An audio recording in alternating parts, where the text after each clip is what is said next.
Gustavo Uribe já chega para cá, porque essa discussão do voto impresso aqui no Brasil vem de algum tempinho já, talvez até desde antes das últimas eleições, mas precisa do aval do Congresso Nacional, tem que mexer na Constituição.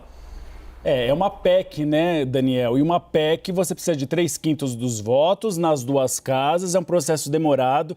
Se muda no Senado, volta para a Câmara, então o tempo não é muito grande para a aprovação dela. E ela precisa ser aprovada para valer no ano que vem até o dia 2 de outubro, que é um ano antes do primeiro turno da eleição do ano que vem.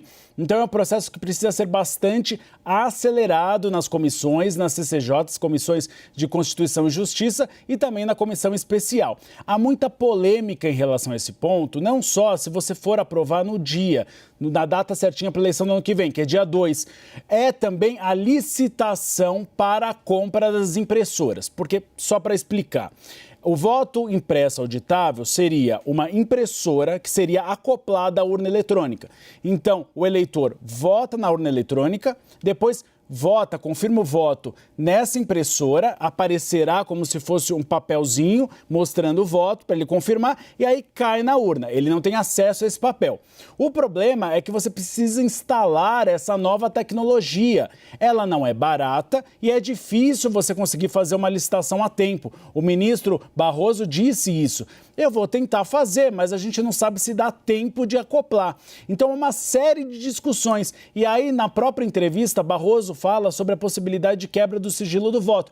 Por quê? Porque se essa impressora, ela trava, se falta tinta, se esse papel dá algum problema, o fiscal vai ter que entrar no ambiente da urna para tirar o papel ou trocar. Ou seja, você tem um perigo na preservação do sigilo do voto, do direito ao sigilo do voto. Então, há uma série de questões que complicam um pouco a viabilidade dessa proposta do voto impresso auditável.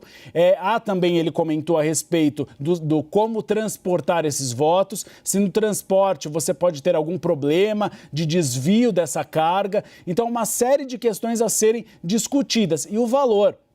O ministro diz que há uma previsão de 2 bilhões para você instalar essa tecnologia nova. Os defensores da proposta dizem que é menos, que é cerca de 250 milhões. Então, uma série de variáveis. A gente lembra que já houve alguns testes em 2002, 2003, de instalação deste aplicativo, dessa estrutura, em algumas urnas do país. E não foi bem sucedido, Daniel. Você teve problema de travamento de papel, falta de tinta. Alguns eleitores votavam no voto eletrônico e esqueciam de votar no voto impresso, né? Só para ver na telinha e confirmar o voto. E também tinha muita gente que ficava mais tempo na fila, porque não é só uma votação. São 2 votações.